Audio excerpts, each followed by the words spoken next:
خالدين فيها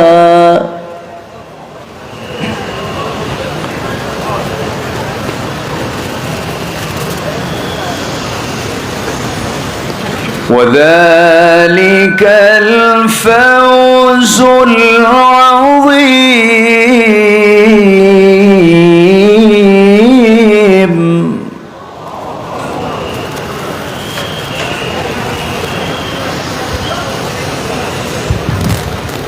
ومن يعص الله ورسوله ويتعد حدوده يدخله نارا خالدا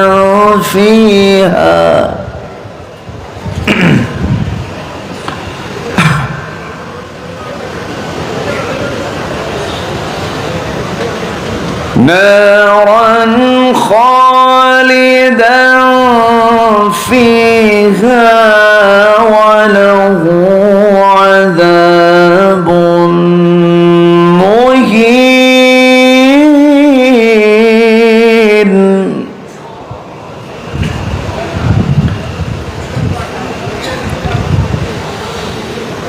ويتعد حدوده يدخله نارا خالدا فيها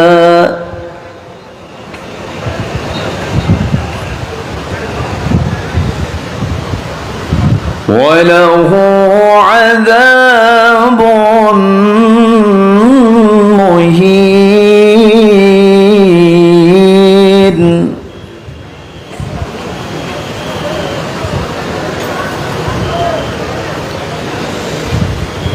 الله أكبر. بسم الله الرحمن الرحيم.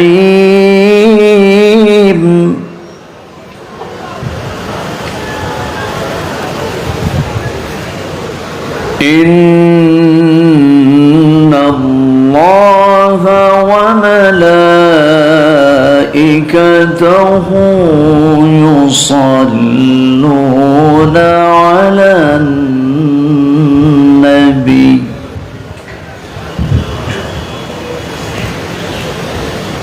يا أيها الذين آمنوا صلوا عليه وسلموا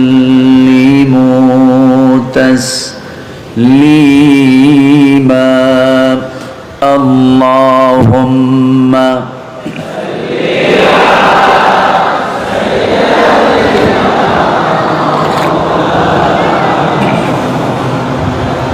وعلى آله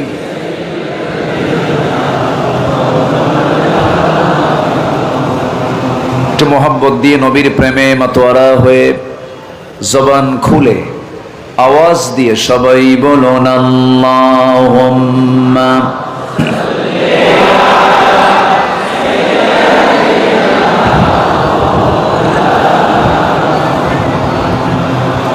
وعلى آله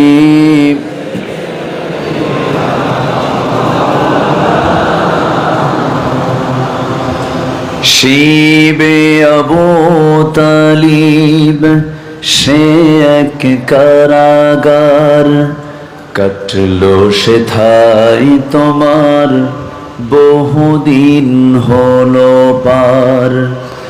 না খেয়ে না ঘুমে কত রাত কেঁদে কেঁদে দিন কায়েমের তরে ধৈর্য ধরে ধরে হে রাসূল এসে গেল বদর উহুদ খন্দক পরীক্ষা জানমাল দিয়ে পাশ হলো সকল পরীক্ষা অবশেষে হয়ে গেল দিন কায়েমের বিজয় তরি রসুল আমার বলে দিলেন খায়রুল কুরুনি করনি আল্লাহুম্মা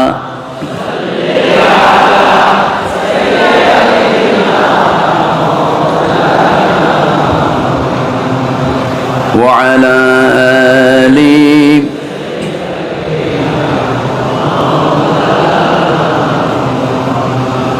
রসূল তুমি যে আমার হৃদয় বাগের বুলবুল তোমার সুরের নিবিড় ছোঁয়ায় তাই তো হয়েছি ব্যাকুল হৃদয় বাগে বুলবুল আল্লাহুম্মা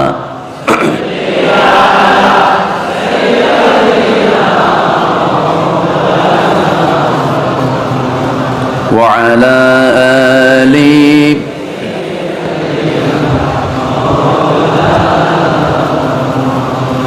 সবাই বলুন বালাগাল উলা বিকামালিহি কাশাফাত তুজা বিজামালিহি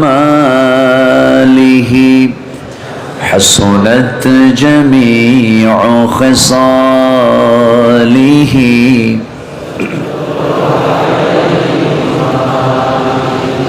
سراج الملة ترهي فخر دو عالم دلبار مولاه شريف الأنبياء نسخاب كل أديان دغره بلغ العلا بكماله كشف التجى بجماله حسنت جميع خصاله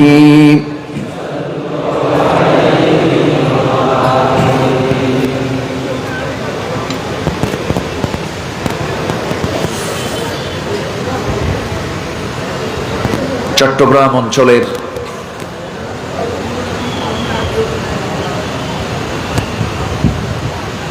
বিখ্যাত দ্বীনি প্রতিষ্ঠান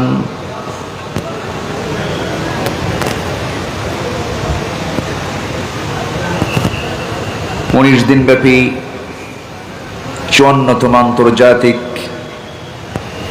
মাহফিল সিরাতুন নবী সাল্লাল্লাহু আলাইহি ওয়াসাল্লাম 2024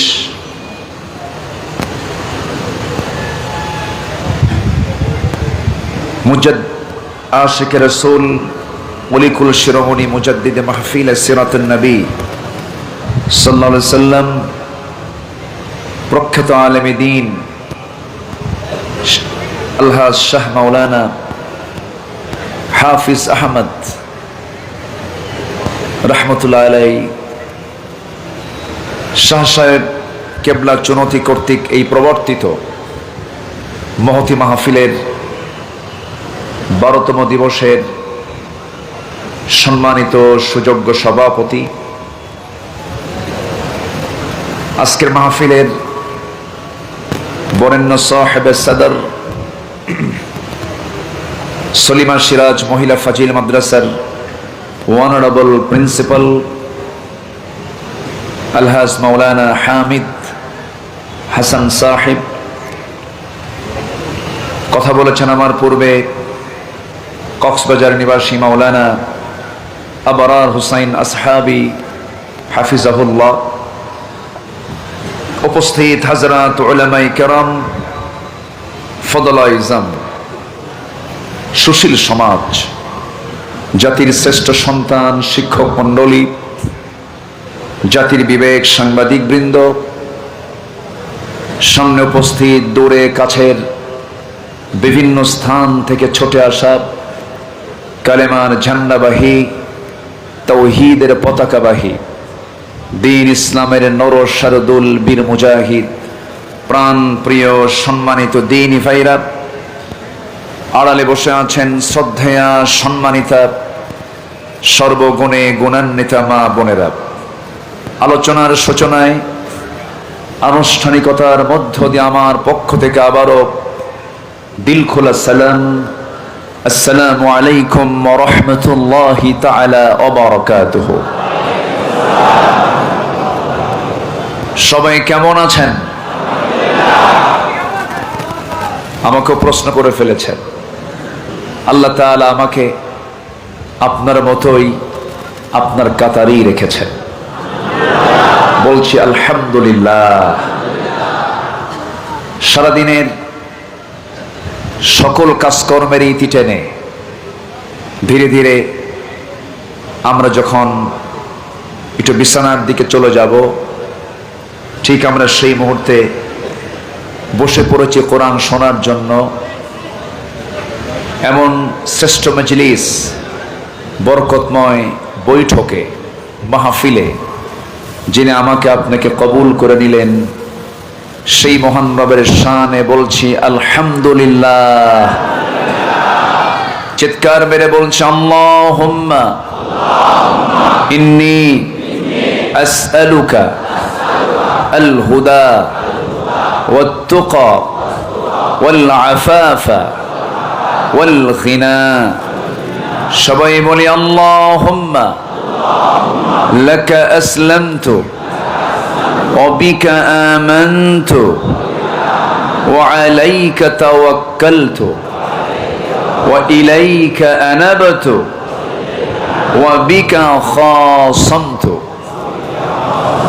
আমরা আল্লাহ তাআলার শুকর আদায় করে নিলাম। সম্মানিত হাজিরিন,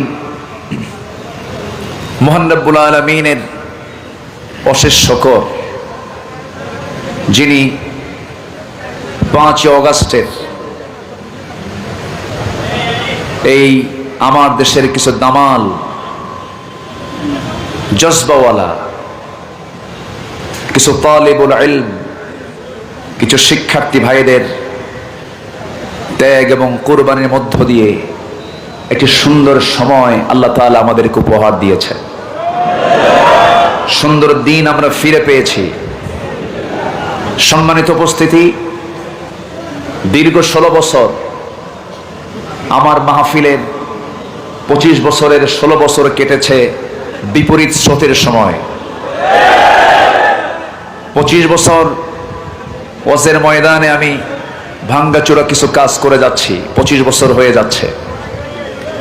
এর মধ্যে 16 বছর এই প্রতিকূল পরিবেশে দেশের প্রত্যন্ত অঞ্চলে, টেকনাফ থেকে তেতুলিয়া, রূপসা থেকে পাথরিয়া, সুন্দরবন থেকে বান্দরবান, 55,000 বর্গ মাইলের সোনার বাংলার প্রতিটি থানায়, প্রতিটি জেলায় আমার পদচারণা হয়েছে, আল্লাহর শুকরিয়া। কিন্তু এমন কোনো মাহফিল নেই যে মাহফিলগুলো নিয়ে ষড়যন্ত্র করা হয়নি।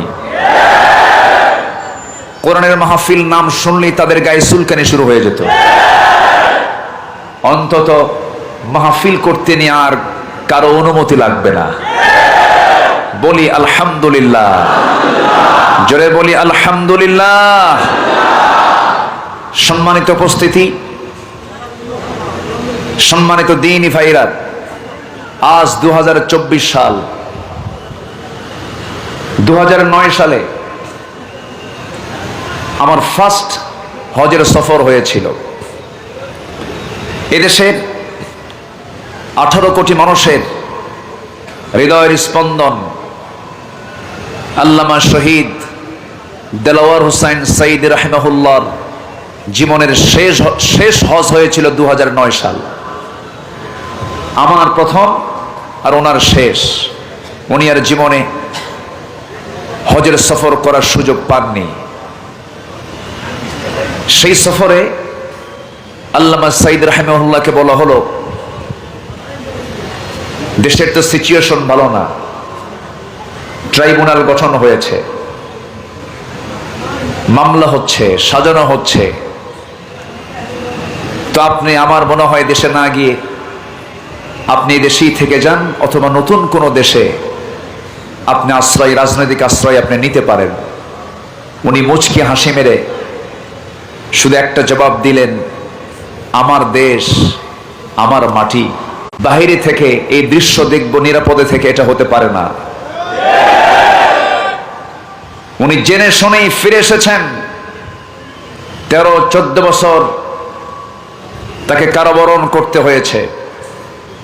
এখান থেকে একটা বিষয় সুস্পষ্ট, আলেমরা পালায়। আসতে বলবেন, আলেমরা পালায়। পালায় কে? হাসিনা। ঠিক আছে না? পর্যালোচনা করুন, উহুদের ময়দানে নেতৃত্ব যিনি দিয়েছেন তিনি কি পিছে ছিলেন না সবার আগে ছিলেন? মুহাম্মদুর রাসূলুল্লাহ। তিনি কি সবচেয়ে কম মার খেয়েছেন না বেশি মার খেয়েছেন? অতএব বাস্তব এই ইতিহাস থেকে শিক্ষা নিন। সেই নেতৃত্বে অংশগ্রহণ করার দরকার নেই যে দলের নেতা নিজে পালায়া যায়। সম্মানিত দীর্ঘ সাল্লাম, আমরা তাকেই মানি, তাকেই অনুসরণ করি। যেহেতু আমার এক রাতের আলোচনা, যদিও 19 দিন ব্যাপী তাফসীর সিরাতুন নবী মাহফিল, এর একটা রাত একদিন আমি আমার ভাগে পেয়েছি। সংক্ষিপ্ত সময়ের ভিতরে নির্দিষ্ট সাবজেক্টকে সামনে রেখে কিছু কথা বলার চেষ্টা করছি। ওয়ামা তৌফিকি, গুরুত্বপূর্ণ একটি সূরা, সূরাতুন নিসা থেকে প্রথম দিকের দুটি আয়াত 13 এবং 14, এই দুটি আয়াত আমি তেলাওয়াত করেছি। এই আয়াতগুলোর সাথে, আয়াত দুটার সাথে আজকের সাবজেক্টের সমন্বয় রেখে কিছু কথা আমি বলতে চাচ্ছি। আল্লাহ যেন আমার মুখ থেকে সেই কথাগুলি বের করে দেন যে কথাগুলো এখন মুসলিম উম্মার জন্য খুবই জরুরি। জোরে বলি আল্লাহুম্মা আমিন। সম্মানিত মাহফিল, আর আমার আশা হলো না, তা আমার একটু এই প্রোগ্রামটা নিতে একটু এলোমেলো সফর হলেও আমার আশা ছিল, একটা আকাঙ্ক্ষা ছিল, যেহেতু আমাকে আসতে দেওয়া হয়নি, যাওয়া দরকার, এসেছি। রাগ করেননি তো? খুশি হয়েছেন তো? আমিও খুশি, আলহামদুলিল্লাহ।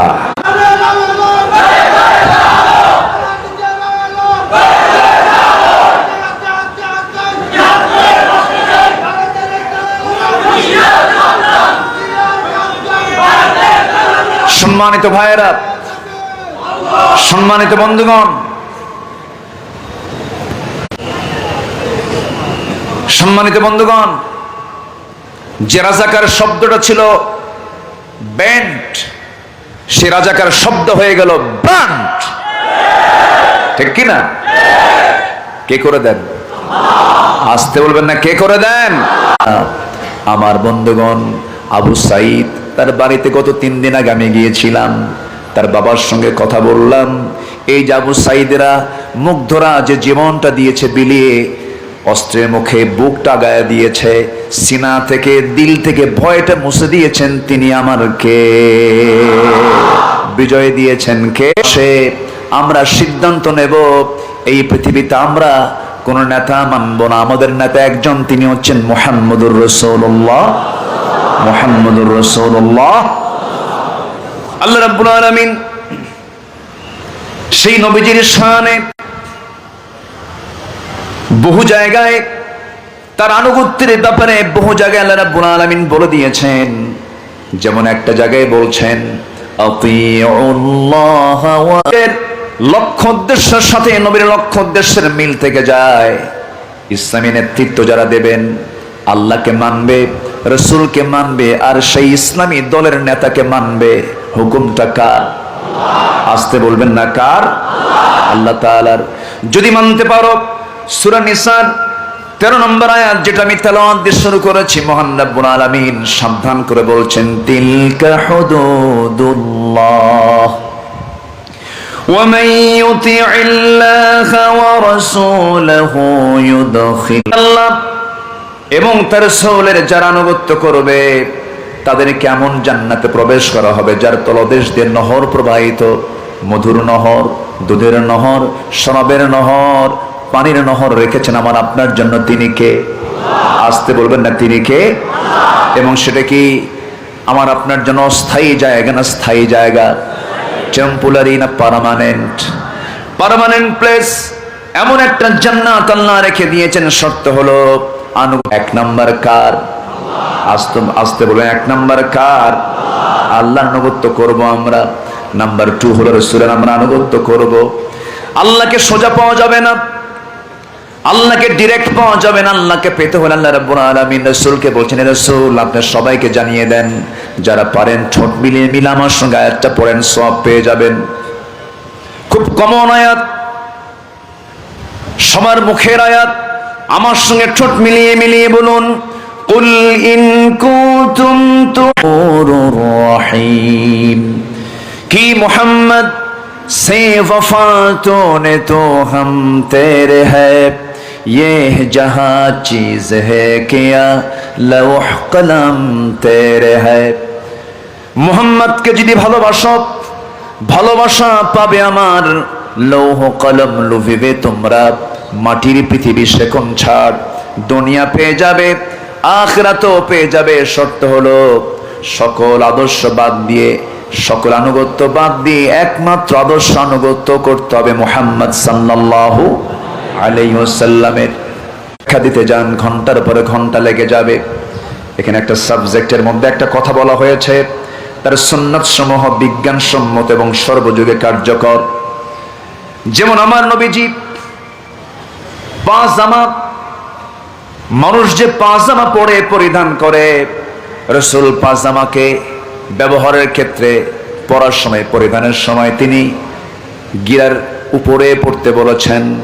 পুরুষরা গিরার উপরে পড়বে, মেয়েরা গিরার নিচে পড়বে। কিন্তু এখন কি হয়েছে তা? হ্যাঁ, উল্টা। পুরুষরা কোথায় পড়ে? নিচে, রাস্তা সাফ করে। আর মেয়েরা কোথায় পড়ে? উপরে পড়ে। অথচ ইসলাম বলছে মেয়েরা ঢাকবে আর পুরুষরা ওটা ওই গিরার জায়গাটা ফাঁকা রাখবে। রাসূল কত আগে বললেন। এবং একটা হাদিস আসছে, আল্লাহ তাআলা লা ইয়ানজুরুল্লাহু ইয়াওমাল কিয়ামাহ, কেউ যদি এটাকে খোলা না রেখে ঢেকে রাখে তাহলে তার সেক্সুয়াল সাইডটা, যৌন শক্তি কমে যাবে এবং বিভিন্ন রোগে আক্রান্ত হবে। তাহলে আমার নবীজির যে সুন্নাহ বিজ্ঞানের সঙ্গে সাংঘর্ষিক না বিজ্ঞানসম্মত? বিজ্ঞানসম্মত। এরকম করে আমি যদি পয়েন্টে পয়েন্টে চলে যাই, বহু বিষয় চলে আসে। যেরকম মেয়েরা ভ্রু প্লাক করে, ভ্রুটা আউট করে ফেলে, কিন্তু এই ভ্রুটা দিয়েছেন বান্দার কল্যাণ না অকল্যাণ? কল্যাণ না অকল্যাণ? সহিহ বুখারী 5515 নম্বর হাদিস এসেছে, যারা ভ্রু প্লাক করবে লানাতুল্লাহ, তাদের উপরে আল্লাহর লানত। বিজ্ঞান বলছে ভ্রু হলো চোখের সুরক্ষার জন্য। ভ্রুতে এমন কিছু লোম থাকে, যদি তা কাটা পড়ে যায় তাহলে ভ্রু প্লাগকারী পাগলও হতে পারে, এমনকি এই ভ্রু প্লাগের কারণে তার মৃত্যুবরণও হতে পারে, সে মারাও যেতে পারে। নাম্বার 3, সহিহ বুখারী 6124 নম্বর হাদিস। আল্লাহ রাসূল তিনি সকল নেশাকে, নেশা জাতীয় দ্রব্যকে আল্লাহ রাসূলকে হালাল বলেছেন না হারাম বলেছেন? কি বলেছেন বলেন? হারাম। বিজ্ঞান এখন বলছে ধূমপান কারণে ফুসফুসের ক্যান্সার হয়, ব্রনকাইটিস, হৃদরোগ হয়ে মানুষ মারা যায়, দাঁতের মাড়ি নষ্ট হয়, আঙ্গুল কালো হয়ে যায়, যৌন শক্তি ক্ষুধা কমে যায়, স্মৃতিশক্তি লোপ পেয়ে যায়। আর নেশা তো নেশাই, সকল নেশাকে হারাম করেছেন তিনি কে? আল্লাহ তাআলা। তাহলে এখনকার মেডিকেল সায়েন্স যা বলে, আমার নবীর সেই হাদিসের মধ্যে কোনো সাংঘর্ষিকতা আছে? নাই। রাসূল বলেছেন পুরুষের জন্য গোল্ড ব্যবহার করা হারাম, সোনা ব্যবহার করা যাবে না পুরুষের জন্য, এটা হারাম করেছেন মুহাম্মদ সাল্লাল্লাহু আলাইহি ওয়াসাল্লাম। এটা একটা মেটাল, ধাতু। মুসলিম শরীফের 1655 নম্বর হাদিস রাসূল এটা বলেছেন। বিজ্ঞান বলছে স্বর্ণ এমন একটি পদার্থ, মেটাল, যা স্কিনের সাথে মিশে ব্লাডের মাধ্যমে ব্রেনে চলে যায়। ঘুমানোর সময় তোমরা আলো নিভিয়ে এবং ডান কাত হয়ে ঘুমাবে। সহিহ বুখারীর 3280 নম্বর হাদিস আল্লাহ রাসূল তা বলে দিয়েছেন।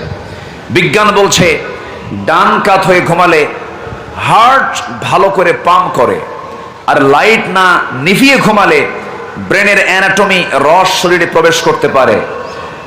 মানে ঘুমালে ব্রেনের যে অ্যানাটমি রসটা শরীরে প্রবেশ করতে পারে না, যার ফলে ক্যান্সার হওয়ার সম্ভাবনাটাই অনেক থেকে যায়।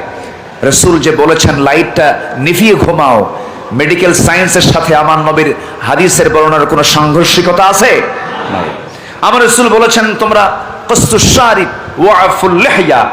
মুসলিম শরীফের হাদিস 493 এবং 494। রাসূল বলেছেন তোমরা গোফটাকে ছোট করো। গোফটা কি? ছোট করো। ওয়া আফুল লিহয়া, দাড়িকে ছেড়ে দাও। বিজ্ঞান বলছে দাড়ি না রাখলে স্কিন ক্যান্সার হয়, ফুসফুসের ইনফেকশন হতে পারে, 40-এর আগে তার যৌবন হারিয়েও যেতে পারে। তাহলে আমার রাসূল যে তথ্যগুলো দিয়েছেন এর সাথে মেডিকেল সায়েন্সের, জেনারেল সায়েন্সের কোনো সাংঘর্ষিকতা আছে? বৈষম্য আছে? নাই। আল্লাহ তাআলা বলেছেন লা তাকরাবুজ জিনা ইন্নাহু কানা ফাহিশাতাও ওয়া সাআ সাবিলা। সূরা বনী ইসরাঈল 32 নম্বর আয়াত। আল্লাহ তাআলা অশ্লীলতাকে হারাম করেছেন, জিনাকে হারাম করেছেন। এটা অত্যন্ত ওয়া সাআ সাবিলা, অত্যন্ত নিকৃষ্ট জঘন্য পথ। বিজ্ঞান বলছে পর্নোগ্রাফি যারা দেখবে, অশ্লীল সম্পর্ক সহ বিভিন্ন মত হয়ে মাতাল অসুস্থের মতো জীবন পরিচালনা করে এবং তাকে শেষ পর্যন্ত ধ্বংসের দিকে ঠেলে দেয়। তাহলে সায়েন্স যা বলেছে, আমার আল্লাহ এবং রাসূল যা বলেছেন, সংঘর্ষ আছে না মিল আছে? সংঘর্ষ আছে না মিল আছে? মিল আছে। আমার বন্ধুগণ, কোরআন যখন কোনো বান্দা তেলাওয়াত করে এবং মনোযোগ দিয়ে যদি কান লাগিয়ে রাখে, নিশ্চুপ থাকে, এতে কার রহমত নাজিল হয়? আসতে বলবেন না, কার রহমত নাজিল হয়? বিজ্ঞান বলছে কোরআনের সাউন্ড ওয়েভ শরীরের সেলগুলোকে সক্রিয় করে, অসুস্থতা আরোগ্য করে বেড়ে যাবে। সময়ের সংক্ষিপ্ততার কারণে আমি সামনের দিকে ধীরে ধীরে এগিয়ে যেতে চাচ্ছি। নবীর আনুগত্যের দরকার আছে না নাই? নবীর সুন্নাহর অনুসরণ ছাড়া মানবতার কল্যাণ আশা করা যেতে পারে? আশা করা যেতে পারে না। নবীর সুন্নাহর অনুসরণ হবে এক জায়গায় না সব জায়গায়? আসতে বলবেন না, এক জায়গায় না সব জায়গায়? নবীর সুন্নাহকে অনেকে নামাজে মানতে চান, রোজায় মানতে চান, দাড়িতে মানতে চান, মাথার চুলে মানতে চান, চোখের সুরমায় মানতে চান, আতর সুরমায় লাগায় মানতে চান, কিন্তু নবীর সুন্নাহ যে রাষ্ট্রে আছে, নবীর সুন্নাহ যে সংসদে আছে, নবীর সুন্নাহ যে বঙ্গভবনে আছে, সব অবস্থায় মানতে চায় না। এরা নবীর উম্মত নয়, এরা ভণ্ড, এরা প্রতারক।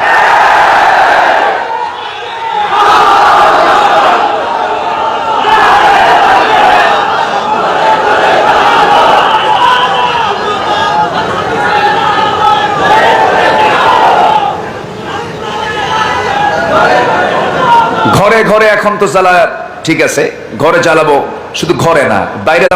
কোরআন তেলাওয়াতের বিরুদ্ধে শিক্ষকরা কথা বলেছিল। আমি ঢাবির ছাত্র ছিলাম, আমি ঢাবিতে পড়াশোনা করেছি। আমার বুকটা সেদিন আনন্দে কেঁপে উঠেছিল। আমি খুবই এতটাই খুশি হয়েছিলাম। গত কয়েকদিন আগে সেখানে সিরাত মাহফিল অনুষ্ঠিত হয়েছে এবং সেখানে উদ্বোধন হয়েছে কোরআন তেলাওয়াত দিয়ে, সালেহ আহমদ তাকরিমের তেলাওয়াতের মধ্য দিয়ে, আহমদ বিন ইউসুফের তেলাওয়াতের মধ্য দিয়ে। আর বেশি দিন দূরে নয়, প্রতিটি অঙ্গনে কোরআনের আওয়াজ বাজতে থাকবে। সময় এসে গেছে মুসলমান, কোরআন সব জায়গায় চালু হয়ে যাক। সবাই কি চান? চান কারা কারা? হাত উঁচু করে দেখান মুসলমান। আল্লাহ কবুল করুন, জোরে বলি আমিন, আরো জোরে আমিন। আমি লোহাগাড়ায় আসতে পারিনি বহু বছর, সাতকানিয়াতে আসতে পারিনি, সাতক্ষীরায় যেতে পারিনি, পাবনায় 10 বছর আমাকে ঢুকতে দেওয়া হয়নি, কুমিল্লায় 10 বছর যেতে পারেনি, নিজের জেলায় মাহফিল করতে পারেনি। যারা এই আওয়াজ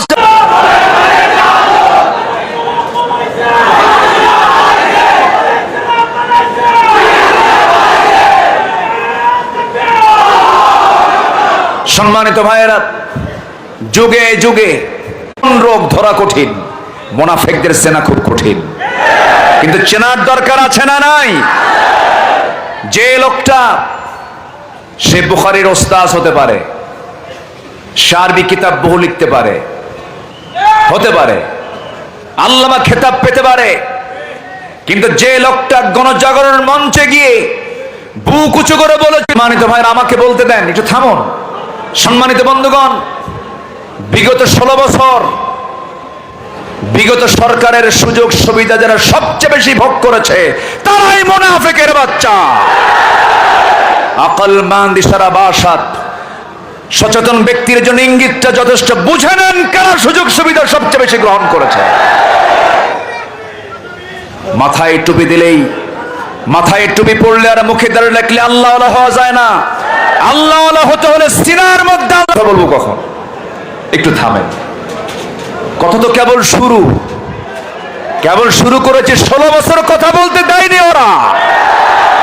আমরা কি একটু জবাবও দেব না? জবাব দেওয়ার অধিকার আছে না নাই? একটা দেশের স্বাধীনতা নিশ্চিত করতে হলে সকল কিছুর আগে জাতিকে দিতে হবে কথা বলার স্বাধীনতা। এই স্বাধীনতাটুকু তারা রাখতে দেয়নি, রক্ষা করতে দেয়নি, কথা বলতে দেয়নি।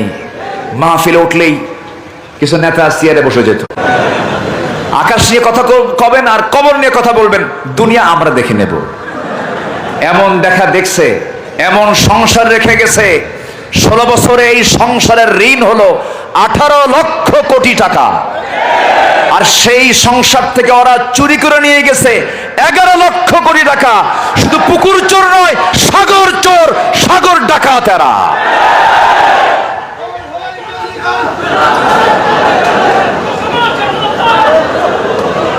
সম্মানিত ভাইয়েরা, আমার দিকে তাকান।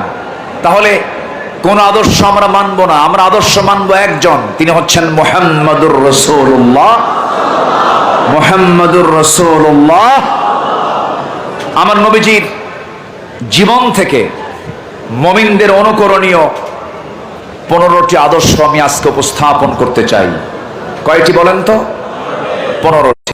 সম্মানিত বন্ধুগণ, আমার নবীজির জীবন থেকে যারা ঈমানদার তাদের অনুকরণীয় 15টা আদর্শ আমি বলতে চাচ্ছি। একটা একটা করে বলবো, যে সময় লাগবে।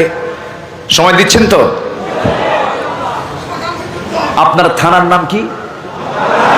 লোহা গাড়া, লোহা গাড়তে হয়, ভালো তো। আপনার থানার নামে কোরআন কারীমের একটা আয়াত, একটা সূরাই আছে, আল হাদিদ, সূরাতুল হাদিদ। এই সূরার নাম কি? সূরাতুল হাদিদ। হাদিদ মানে হলো লোহা, আর আপনার এলাকার নাম হলো সেই লোহা। আলহামদুলিল্লাহ বলেন। ফিহি বাসুন শাদীদু ওয়া মানাফিউ লিন-নাস, যে লোহাতে রয়েছে প্রচন্ড শক্তি এবং মানুষের জন্য কল্যাণ। সেই লোহার সঠিক ব্যবহার লোহাগারাবাসীর করার দরকার আছে না নাই? এটাও বুঝে দিয়ে গেলাম, কাজে লাগায় দিবেন। জোরে বলি ইনশাআল্লাহ। আমার বন্ধুগণ, উত্তম পন্থায় আমার নবীজির দাওয়াত ছিল, উত্তম পন্থায় এবং প্রজ্ঞার সাথে আল্লাহ রাব্বুল আলামিন রাসূলকে ইঙ্গিত দিচ্ছেন। এক বচন শব্দ প্রয়োগ করে বলছেন, উদউ ইলা সাবিলি রাব্বিকা বিল হিকমাতি ওয়াল মাউইযাতিল হাসানা ওয়াজাদিলহুম বিল্লাতী হিয়া আহসান فإذا إن ربك هو أعلم بمن ضل عن سبيله وهو أعلم بالمهتدين জোরে বলুন আল্লাহু আকবার। হে নবী, আপনি মানুষকে দাওয়াত দিন প্রজ্ঞার সাথে এবং উত্তম উপদেশের মাধ্যমে আপনি আহ্বান করুন। আপনি তর্ক বিতর্কে যাবেন না সেই সমস্ত জায়গায় নিজেকে জড়াবেন না, তবে তর্ক যদি করতে যান সর্বোত্তম পন্থা আপনি অবলম্বন করবেন। সূরা নাহলের 125 নম্বর আয়াতে আল্লাহ রাব্বুল আলামিন দাওয়াতের পদ্ধতি কেমন হতে পারে তা শিখিয়ে দিয়েছেন। এমন পদ্ধতি আমাদের জন্য দিয়েছেন কে? আসতে বলবেন না, দিয়েছেন কে? প্রত্যেকটা মুসলমানের দায়ী হওয়ার দরকার আছে না নাই? সবাই আমরা দায়ী হব, জোরে বলি ইনশাআল্লাহ। মানুষকে দাওয়াত দেব, নিজের ঘরকে দাওয়াত দেব।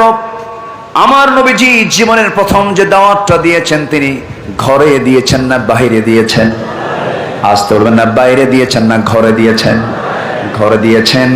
এবং এই পৃথিবীর সর্বপ্রথম ইসলাম গ্রহণ করেছে একজন পুরুষ না মহিলা? পুরুষ না মহিলা? তার নাম কি? আল্লাহু আকবার। চট্টগ্রাম তো, আপনারা বক্তার চাইতে আপনারাই বেশি জানেন, বলি আলহামদুলিল্লাহ। এই এলাকায় ইসলামের চর্চা বেশি, দ্বীনের চর্চা বেশি। এই জন্যই তো লোহাগাড়া সাতকানিয়াতে আল্লাহ তাআলা বরকত বাড়ায় দিয়েছেন, বলেন আলহামদুলিল্লাহ। লোহাগাড়া সাতকানিয়া নাই কোথায় পৃথিবীর? এমন কোন জায়গা নাই যে জায়গায় লোহাগাড়া সাতকানিয়ার মানুষ খুঁজে পাওয়া যায় না। মক্কায় ঢুকলে তো কোনো কথাই নাই, জমজম গোটা দখল লোহাগাড়াবাসীর হাতে। মদিনায় গেলে দাল্লা তাইয়্যিবা সব দখল, লোহাগাড়া সাতকানিয়া দুবাই দখল। এমন কোন জায়গা নাই যেখানে লোহাগাড়া সাতকানিয়া নাই। আল্লাহ তুমি এই এলাকার ব্যবসায়ীদের ব্যবসায়ে বারাকা দিয়ে দাও, জোরে বলি আল্লাহুম্মা আমিন। দুই একটা দুষ্ট আছে, কিছু দুষ্ট আছে না নাই? হ্যাঁ, অনেক দুষ্টামি করেছে 16 বছর, ঠিক কিনা? এলেম আছে, এলেমও আছে, শয়তানও আছে। এলেমের দিক থেকে শয়তান কি কি নিচে ছিল না উপরেই ছিল? আবা ওয়াস্তাকবারা ওয়া কানা মিনাল কাফিরিন। শয়তান অস্বীকার করলো এবং অহংকার প্রদর্শন করলো, শেষ হয়ে গেল। এরকম অহংকারী আলেমও আমার দেশে আছে না নাই? আচ্ছা, বলে কি জানেন? ও কি জানে, ও কি জানে মানে ওর অহংকার ঢুকছে, ঠিক কিনা? কোরআনের জ্ঞানে জ্ঞানবান ব্যক্তি কখনো তার মুখ থেকে এমন বচন এমন জাতীয় মন্তব্য কখনো করতে পারে না। প্রত্যেকটা মানুষকে সম্মান দিয়েছেন কে? ওয়ালাকাদ কাররামনা বানি আদম। আমি আদম সন্তানকে আল্লাহ বলছেন আমি নিজে সম্মান দিয়েছি। অতএব যে কোনো মানুষের সঙ্গে কথা বলো অসম্মান রেখে না সম্মান রেখে? সম্মান রেখে। আমার নবীজির দাওয়াত ছিল প্রজ্ঞার সাথে, উত্তম পন্থায়। নাম্বার 2, যেগুলো আমাদের জন্য অনুকরণীয় অনুসরণীয়। নাম্বার 2 হলো সাহসিকতা। আমার নবীজির সাহস ছিল হলো সবচাইতে বেশি। তিনি সাহসিকতার এক পিরামিড ছিলেন। এত সাহসিকতা আল্লাহ তাআলা তার মধ্যে দিয়েছিলেন যে তিনি শত্রুকে পাত্তাই দেন নাই। আল্লাহু আকবার বলেন। শত্রুকে তিনি সুযোগই দেননি। এত সাহসী আল্লাহ তাআলা তাকে বানিয়েছিলেন। ইমানদারের জীবনে শুধু ভয় থাকবে একজনের জায়গায়, তিনি কে? আসতে বলেন, তিনি কে? আল্লাহ তাআলা। আল্লাহ রাব্বুল আলামিন নবীর শানে এক বচনের শব্দ প্রয়োগ করে বলছেন ফাসদা বিমা তু'মার ওয়া আ'রিদ আনিল মুশরিকিন। আপনি প্রকাশ্যে শুনিয়ে দিন যা আপনাকে আদেশ করা হয়েছে। মুশরিকদেরকে আপনি পরোয়া করবেন না, মুশরিকদেরকে পরোয়াই করবেন না, পাত্তাই দিবেন না আপনি। আমি আল্লাহ তো আপনার সাথে আছি, জোরে করুন সুবহানাল্লাহ। এবং তিনি দোয়া করেছেন, দেখেন সাহস ছাড়া এই দোয়া আসে না। যারা পারেন ঠোঁট মিলিয়ে বলুন রব্বানা আফরিগ আলাইনা সাবরাও ওয়া সাব্বিত আকদামানা ওয়ানসুরনা আলাল কওমিল কাফিরিন।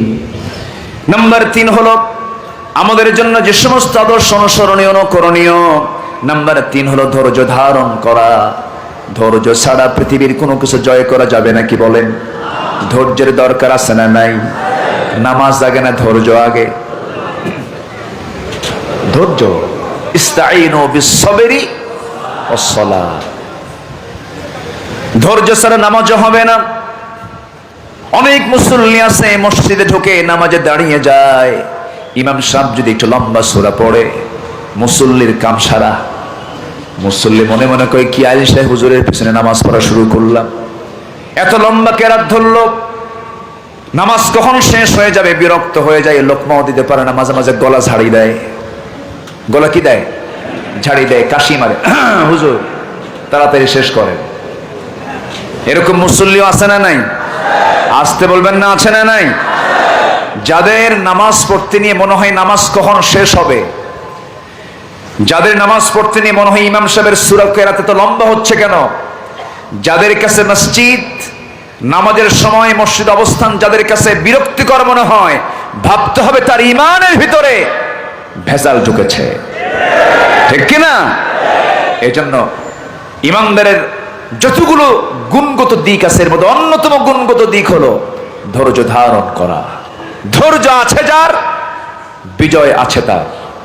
সংসার করতে গেলেও ধৈর্য আগে না সংসার আগে?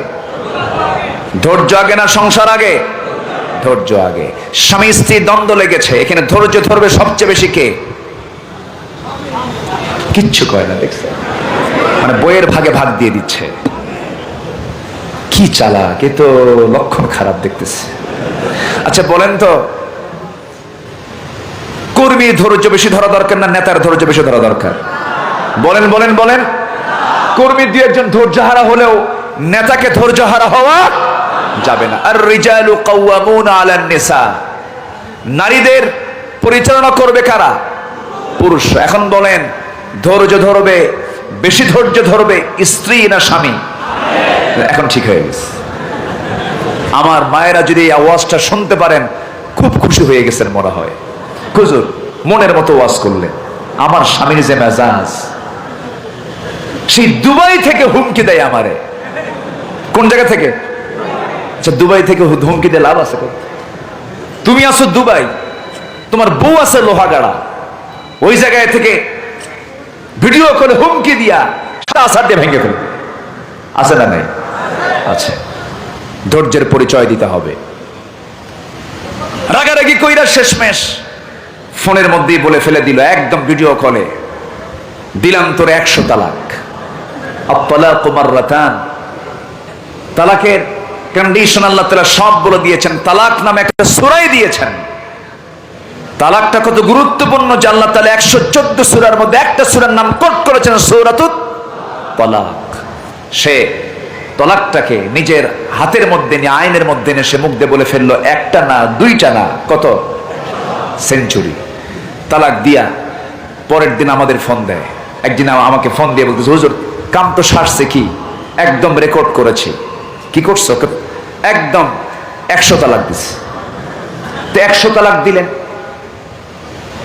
এত রাগ কেন? হুজুর বউকে তো দিছি তালাক, শাশুড়ি সহ তালাক দিছে। বললাম শাশুড়ি প্রসঙ্গ আসলো কেন? হুজুর ওই শাশুড়ি আমার সংসারে আগুন ধরায় দিছে, এই জন্য ওরা আগে দিছি। জোরে কর নাউজুবিল্লাহ। বউ তালাক হতে পারে, শাশুড়ি কি তালাক হয়? আস্তে শাশুড়ি কি তালাক হয়? এরকম করে তালাক দিয়া আবার সেই বউ নিয়ে সংসার করছে, এমন সংসার বাংলাদেশে মনে হয় নাই। আসতে বলবেন না, আছে না নাই? অসংখ্য পরিবার এই সম্পর্ক হচ্ছে জিনার সম্পর্ক, শুধুমাত্র ধৈর্যহীনতার কারণে। তাহলে ধৈর্যের দরকার আছে না নাই? আমি শুধু একটা উদাহরণ দিই, এরকম সব জায়গায় ধৈর্য। আল্লাহ রাব্বুল আলামিন নবীকে শুধু লক্ষ্য করে বলছেন, এক বচন প্রয়োগ করে বলছেন, ফাসবির কামা সাবারা উলুল আজমি মিনার রুসুলি ওয়ালা তাস্তাজিল লাহুম। জোরে বলুন আল্লাহু আকবার। ধৈর্য ধরুন, তাদের বিষয়ে আপনি তাড়াহুড়ো করবেন না। ধৈর্য ধরুন, ধীরস্থির পদক্ষেপের সামনে এগিয়ে চলুন। নবী ছিলেন মক্কার বাসিন্দা, মক্কায় টিকতে পারলেন না রাসূল, সে মক্কা ছেড়ে কোথায় গেলেন? আসতে বলবেন না, কোথায় গেলেন? মদিনা চলে গেলেন। ওই মদিনায় যাওয়ার পূর্বে 13 বছর যে তিনি মক্কায় ছিলেন, সেই মক্কায় থাকাকালীন আমার নবীর চোখের সামনে কাবার ভিতরে 360টা মূর্তি তারা ঢুকিয়ে রেখেছিল। নবীজি মূর্তি সরাতে পারেন নাই, আল্লাহর ঘর কাবার ভিতরে তারা মূর্তি ঢুকিয়ে সেখানে তারা প্রণাম করত, শিরকের কাজগুলো করত, সেই মূর্তিকে লক্ষ্য করে তারা সেজদা দিত। এই সমস্ত শিরকের কাজগুলো নবীর সামনে তারা চালিয়ে গেছে। নবীজি চোখের সামনে তিনি দেখে গেছেন 13 বছর মূর্তিগুলো সরাতে পারেন নাই। ধৈর্যের দরকারে বিশেষ সময় আছে না নাই ভাই? আসতে বলবেন না, আছে না নাই? আছে। কিন্তু আমার নবীজি ওই সময় নামাজ পড়েছেন, কিবলামুখী হয়ে নামাজটা আদায় করেছেন, আবার কাবার দিকে তাকিয়েছেন, মূর্তির কথা স্মরণ করেছেন, কিন্তু মূর্তি ভাঙেন নাই। কারণ সেই সময় রাষ্ট্রীয় ক্ষমতা ছিল নবীর হাতে না আবু জেহেলের হাতে? কার হাতে? আবু জেহেলের হাতে। রাসূল দোয়া করলেন, রব্বি আদখিলনি মুদখালা সিদকিন ওয়া আখরিজনি মুখরাজা সিদকিন ওয়াজআলনি মিন লাদুনকা সুলতানান নাসীরা। নবীজি মক্কায় টিকতে পারলেন না, শেষ পর্যন্ত রাসূলকে হত্যা করার পরিকল্পনা তারা নিয়ে নিল। রাসূলকে তারা মেরেই ফেলবে। সাহাবে কেরামকে ধরা হলো, বেলাল বিন রাবাহকে ধরে রক্তাক্ত করে তাকে শেষ করার মতো করে দেওয়া হলো। কোন মতে বেঁচে থাকলেন। ইয়াসার পরিবারকে মেরে দুনিয়া থেকে বিদায় করে দেওয়া হলো। হাইয়ান মাজরুহান, শুধু আম্মার বিন ইয়াসির তার সন্তানটা পৃথিবীতে বেঁচে ছিলেন, কোন মতো রক্তাক্ত হয়েছিলেন। নবীর চোখের সামনে খাব্বাবকে মারা হলো। নবীর চোখের সামনে কাছের সাহাবীদেরকে মেরে রক্তাক্ত করা হলো। নবীর চোখের সামনে দিয়ে তারা এই ঘটনাগুলো দেখলেন, চোখের পানি ফেলে ফেলে কাঁদেন, কিন্তু কিচ্ছু করার নাই, কারণ ক্ষমতা হলো আবু জেহেলের হাতে। একজন প্রভাবশালী সাহাবী, মক্কার ধনীদের মধ্যে অন্যতম ধনী, যিনি মিলিয়নার ছিলেন, কোটি কোটি টাকার মালিক ছিলেন, নবীজির বাল্যদিনের বন্ধু, নবীজির 3 বছরের ছোট, আমার নবী 3 বছরের বড়। আবার আরেকদিকে নবীজির শ্বশুর হন সাইয়েদনা আবু বকর সিদ্দিক রাদিয়াল্লাহু তাআলা আনহু। তিনি ধনী সাহাবী ছিলেন। এই সাহাবী একদিন ওই মক্কি জীবনে মক্কার মাটিতে তিনি কাবার চত্বরে দাঁড়ালেন, নামাজ শুরু করলেন।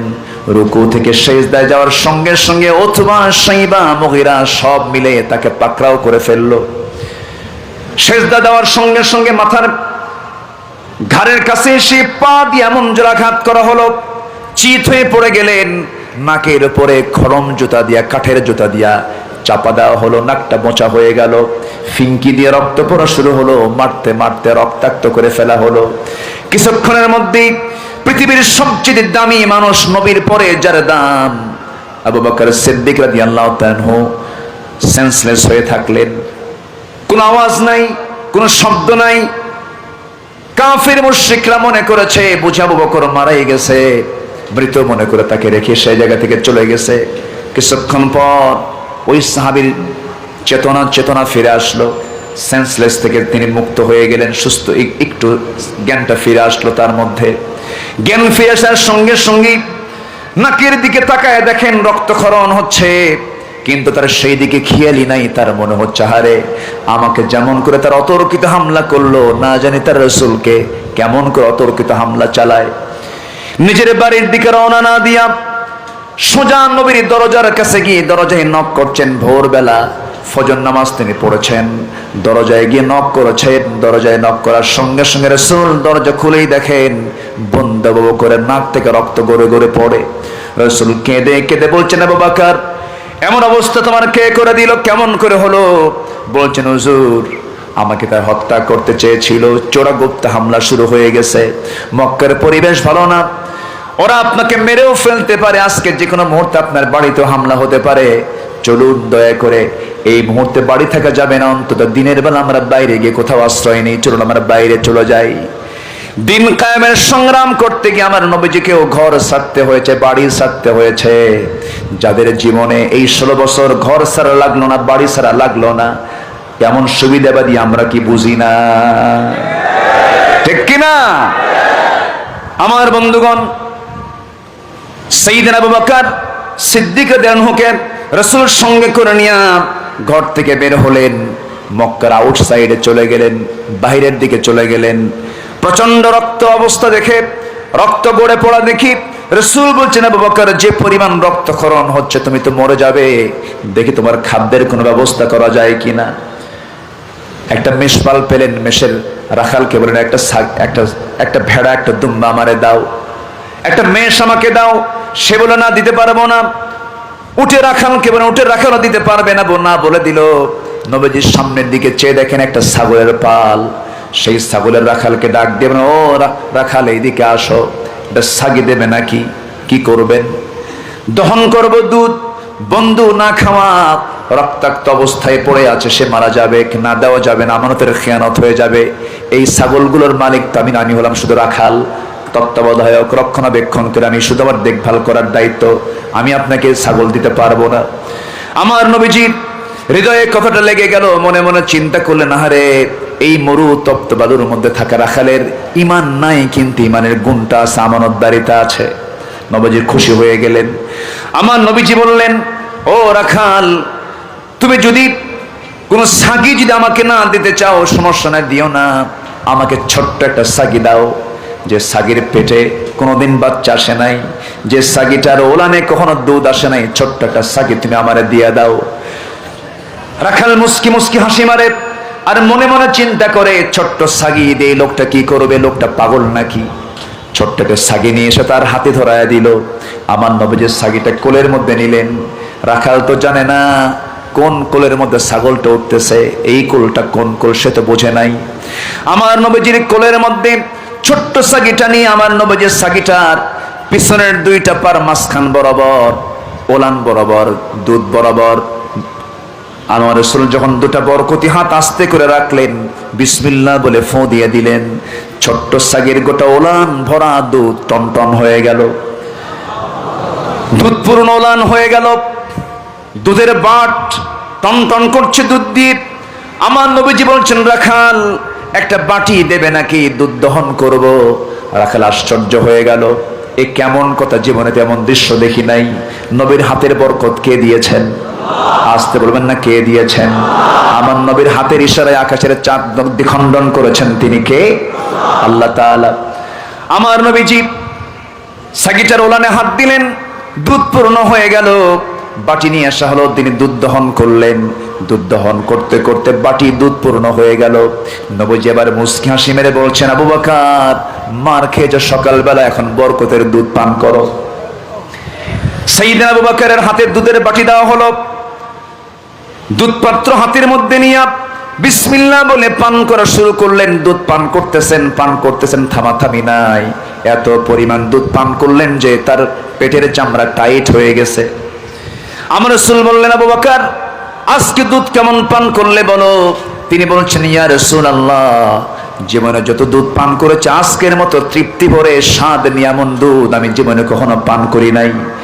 এত দুধ খাইলাম, এত দুধ পান করলাম হুজুর, কিন্তু লক্ষ্য করে দেখি বাটির দুধ তো কমে না। রাসূল বলছেন, আবু বকর, ওই পাত্রের দুধ কেউ কমাতে পারবে না।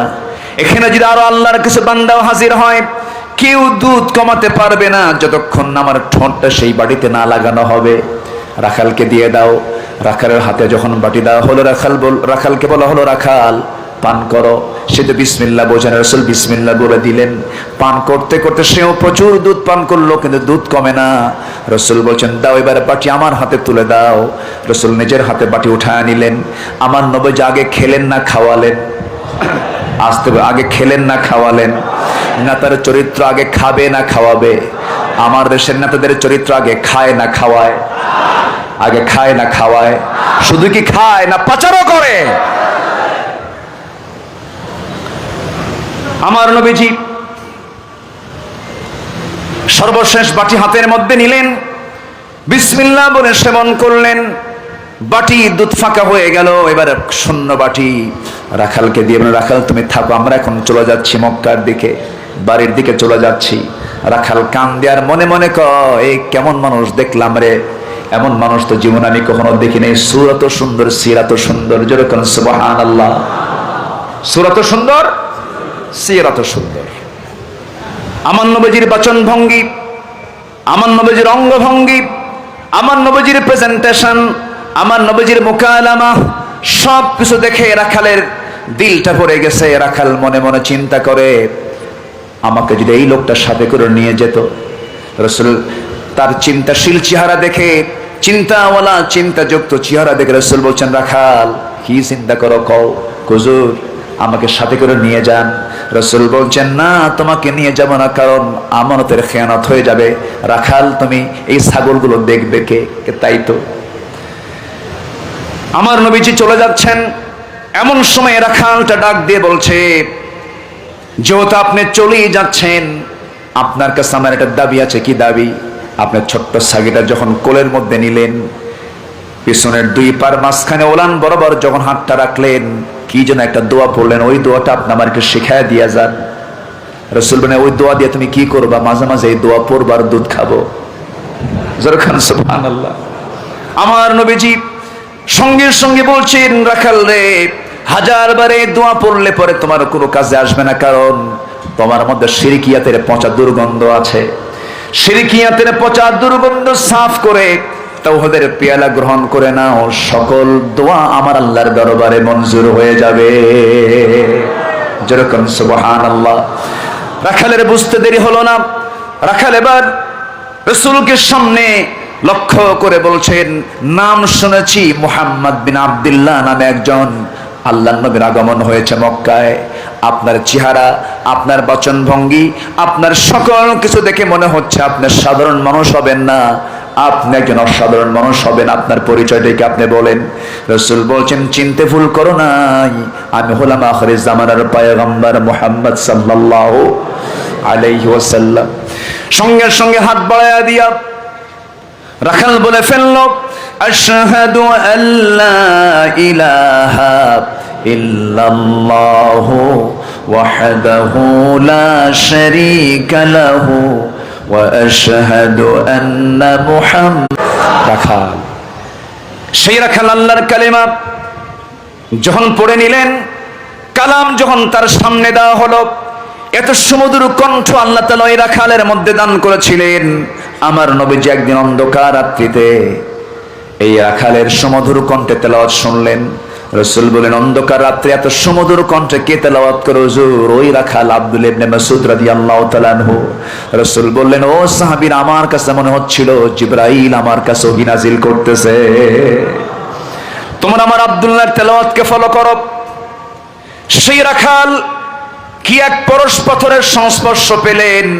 সারা জীবন তিনি যখন কোনো কথা বলতেন, কোরআন দিয়ে কথা বলতেন, প্রয়োজনীয় কথা বলতেন কোরআন দিয়া। দ্বিতীয় খলিফার আমল, সেকেন্ড খলিফা ওমর রাদিয়াল্লাহু তাআলা অন্ধকার রাতে তিনি দাঁড়ায় আছেন রাস্তায়, না দূর থেকে ওমরে ফারুক লক্ষ্য করে বললেন, তোমরা কারা? কোথা থেকে আসতেছো? ভিতর থেকে জবাব আসতেছে, মিন ফাজ্জিল আমিক, প্রত্যন্ত অঞ্চল থেকে আমরা আসতেছি। কোরআনের আয়াত দিয়ে উত্তর দেওয়া শুরু হয়ে গেছে। যাচ্ছ কোথায়? ইলা বাইতুল আতিক, কাবার দিকে যাচ্ছি, আল্লাহর ঘরের দিকে যাচ্ছি। ওমরে ফারুক আশ্চর্য হয়ে মনে মনে চিন্তা করছেন, এই জগতে এমন করে কোরআন আয়াত দিয়ে উত্তর দেওয়ার মতো লোক কে কে? জানার আগ্রহ হলো। কিছুক্ষণ পর প্রশ্ন করছেন, এত উত্তর যখন কোরআন দিয়ে দিচ্ছে, কিছু প্রশ্ন করে। কি প্রশ্ন আপনি বলেন? এবার তিনি বলছেন, বলো তো কোরআনে কারীমের মধ্যে সবচেয়ে শ্রেষ্ঠ আয়াত কোনটা? আল্লাহু লা ইলাহা ইল্লাহু। এবার বলা হলো ভয়ঙ্কর আয়াত কোনটা? ভিতর থেকে জবাব দিচ্ছেন একজন, ফামান ইয়ামাল মিসকালা যাররাতিন খায়রান ইয়ারাহ ওয়া মান ইয়ামাল মিসকালা যাররাতিন শাররান ইয়ারাহ। এবার ওমর ফারুক বললেন, কোরআনে কারীমের সবচেয়ে আশাব্যঞ্জক আয়াতটা কোনটা? সবচাইতে হৃদয়ে কি চিত্তকে আনন্দ দিতে পারে এমন আয়াত কোনটা বলো তো?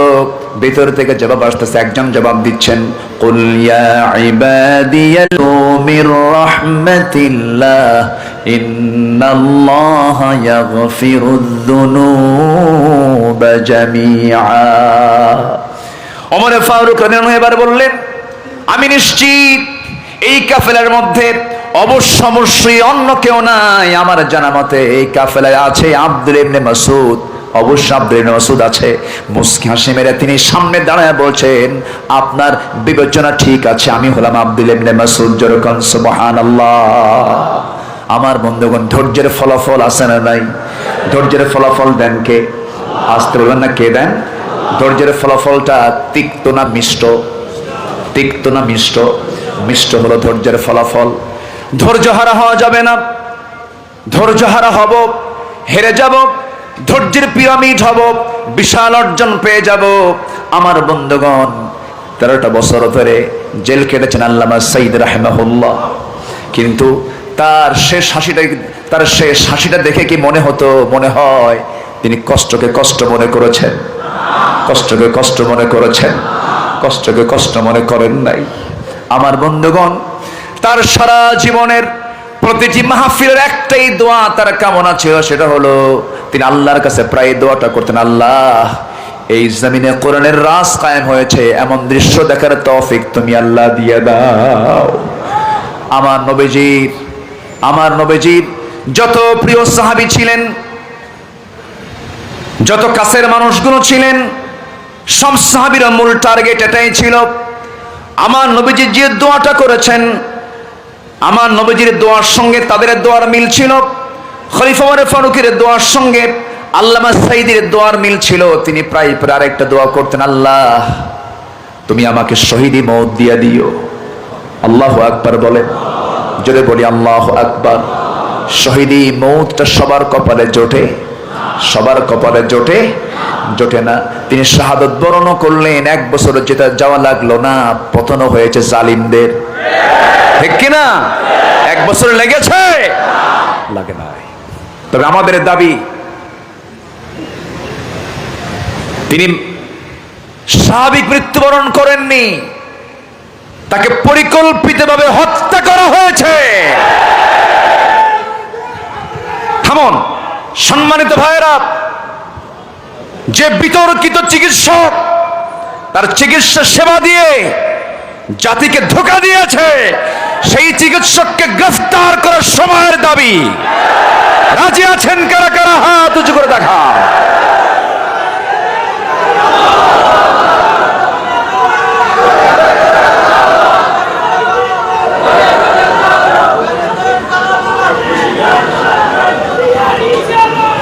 আল্লাহ কবুল করুন, জোরে বলে আমিন, আরো জোরে আমিন।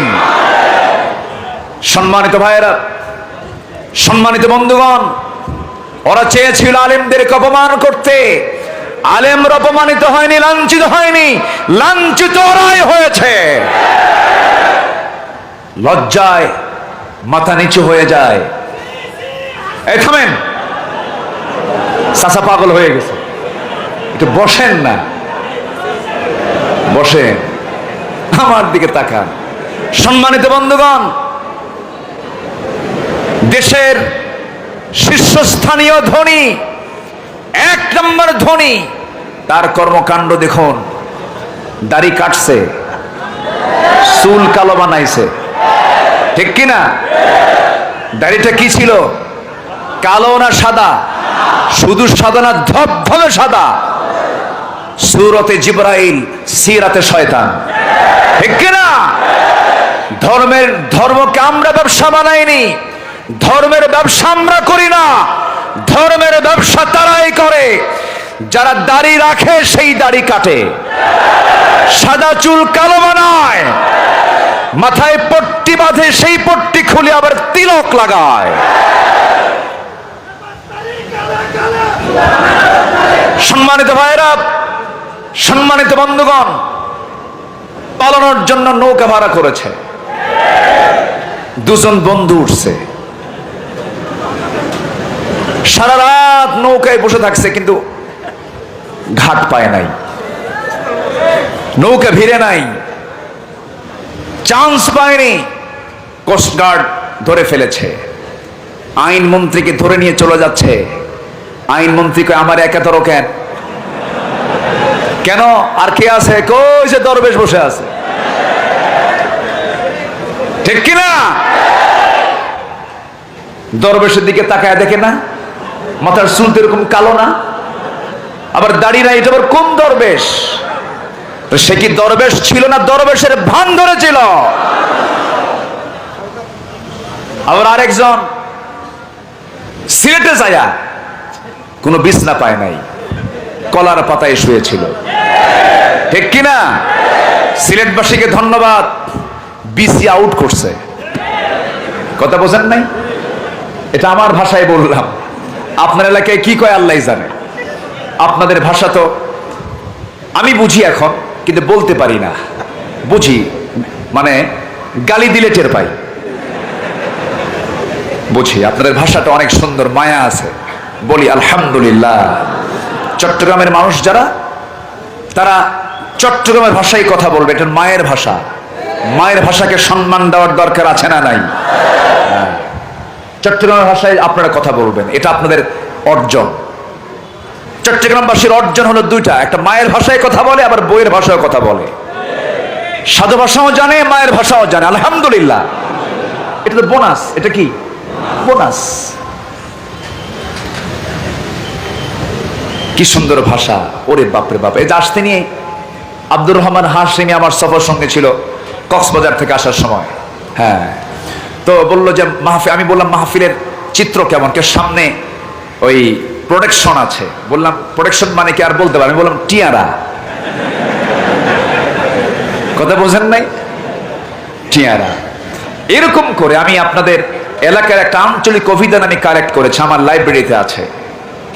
চট্টগ্রামের আঞ্চলিক ভাষার একটা কি বলে অভিধান আমি সংগ্রহ করেছি।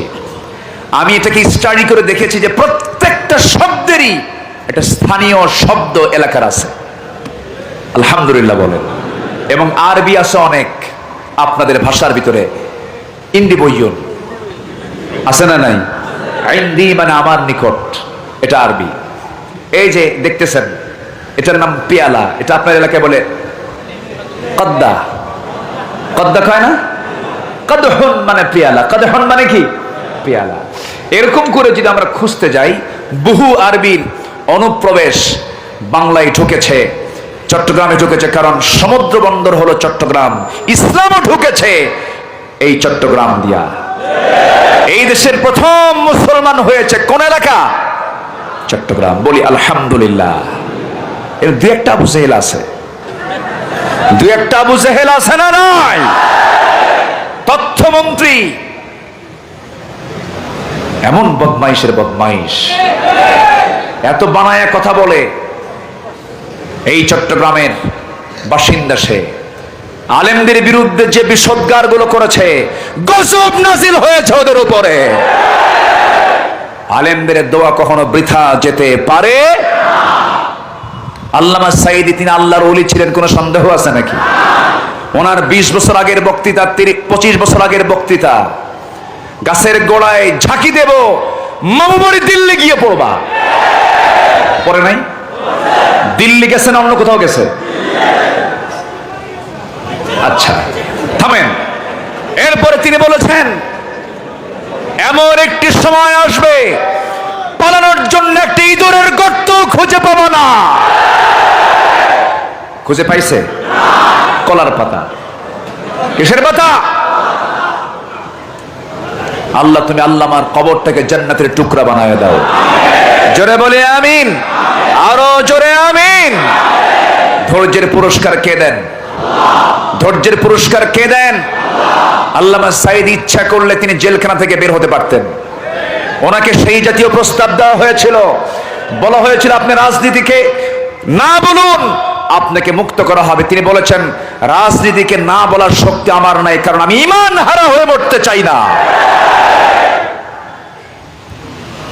সম্মানিত ভাইয়েরা, নাম্বার 4, নবীর আদর্শ থেকে আমাদের শিক্ষা আছে না নাই? নবীর জীবন থেকে মুমিনদের অনুকরণীয় 15টি আদর্শ, এর মধ্যে আমি 4টা বলেছি, 3টা বলেছি, এখনো আছে হলো মোটামুটি 12টা। নুরু ওয়াজ কি শুরু না শেষ? ওয়াজ এখনো আছে। আবার নুরু নামে কোনো লোক নাই তো, রাগ করে না, এমনি কইছি একটু মিলানোর জন্য। আমার দিকে তাকা। নাম্বার 4 হলো চরিত্র, আমরা তাকেই মানব, তিনি হবেন চরিত্রের নমুনা, যে চরিত্র হবে সীমাহীন, সুমহান। এই পৃথিবীতে সুমহান চরিত্র একজন ব্যক্তিকে আল্লাহ দিয়েছেন, তিনি হচ্ছেন মুহাম্মদ সাল্লাল্লাহু। আল্লাহ রাব্বুল আলামিন বলেন, নুন والقلم وما يسطرون ما أنت بنعمة ربك بمجنون وإن لك لأجرا غير ممنون وإنك لعلى خلق عظيم জোরে বলুন আল্লাহু আকবার। আপনাকে কে পাগল বলল, কে লেসকাঠা বলল, কি নির্বংশ বলল, কে কবি বলল, কে গণক বলল, কে কি বলল, সেই দিকে আপনি নজর দেওয়ার দরকার নাই। আমি আল্লাহ আমার দফতর থেকে ঘোষণা করে দিলাম আপনি হলেন সুমহান চরিত্র অধিকারী। জোরে বলি সুবহানাল্লাহ। নবীর মধ্যে কোনো চরিত্রে কোনো ঘাটতি ছিল নাকি? কোনো ঘাটতি ছিল নাকি?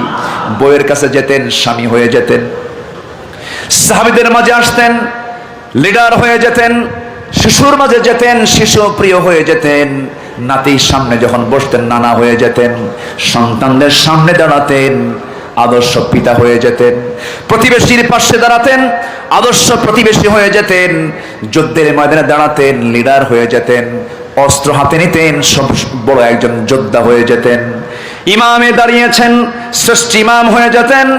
এমন কোন জায়গা নাই, বিচারপতির আসনে বসতেন, সঠিক ইনসাফ ভিত্তিক বিচারে তিনি কায়েম করেছেন। এমন কোন দিক নাই, বিভাগ নাই যা তার মধ্যে আল্লাহ তাআলা অনুপস্থিত রেখেছেন। আল্লাহ বলছেন, হে রাসূল, আমি আপনাকে সুমহান চরিত্র অধিকারী বানায়া দিয়েছি। জোরে বলি সুবহানাল্লাহ। আমি কি শেষ করে দেব? এই যে এই লোকটা ওঠে কেন? বসেন, আমি তো যেতে দেব না। বসুন, বসুন। নড়াচড়া এটা ঠিক না। আমরা কি এখানে এমনি এসেছি না ইবাদত করতে এসেছি? এটা কি এমনি কি মানে কোনো এমনি নরমাল সম্মেলন না কোরআনের সম্মেলন? বসুন, শৃঙ্খলা রক্ষা করতে হবে। এই জায়গায় যদি শৃঙ্খলা ভঙ্গ করা হয় আর এটা যদি ফেরেশতার মাইন্ডে যায় যে এটা শৃঙ্খলা ভঙ্গ হলো আর মামলা যদি হয়, জামিন হবে না কিন্তু। বসেন, আমরা না উঠি, এটা ইবাদত, এটা ইবাদতের জায়গা। আমরা শেষ কাজ দোয়া করে বিদায় নেব। জোরে বলি ইনশাআল্লাহ। বিশেষ করে যিনি মাহফিলের সিলসিলা চালু করেছেন হাফেজ আহমদ রাহিমাহুল্লাহ, তার জন্য দোয়ার দরকার আছে না নাই? তার মাকবারাও এখানে আছে না, শুয়ে আছেন, আমরা তার জন্য দোয়া করব। যিনি দোয়া করবেন না তিনি কৃপণ। তিনি কি? দোয়ার দরকার আছে না নাই? তাহলে আমার নবীজির চারিত্রিক দিক, কোন দিক কি গ্যাপ ছিল, অপূর্ণতা ছিল? আমার দেশে কিছু দরবেশ আছে, তাদের বউ বাচ্চা লাগে না, সংসার লাগে না, সালাদ চট পড়ে, গাঁজা টাজা খায়, মাথার চুলগুলো বড় বানায়, আর গায়ে শুধু গাঁজার গন্ধ। আছে না নাই? চট্টগ্রামে এরকম ভণ্ডামি আছে না নাই? আচ্ছা,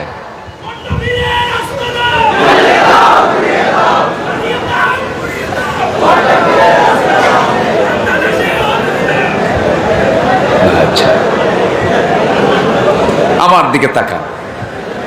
উনি নিজেকে নিয়ন্ত্রণ করতে পারেন না, এটাও ভালো, এটাও তো এই মেজাজ দরকার আছে না নাই? আমার দিকে তাকান। তেই আমি পীরকে কখনো কোনোদিন আমার বক্তৃতায় আমি নেগেটিভ বলিনি। পীর শব্দটা সম্মানজনক। এই দেশে ইসলাম ঢুকেছে পীরদের মাধ্যম দিয়া, বলি আলহামদুলিল্লাহ। এই দেশের মাটিতে শুয়ে আছেন শাহজালাল ইয়ামিনী, শাহ আমানত, শাহ সুলতান বালখি, এরকম করে সেই খুলনায় শুয়ে আছেন সেই তুরস্ক থেকে, রাশিয়া থেকে আগত খান জাহান আলী রহমতুল্লাহ আলাই।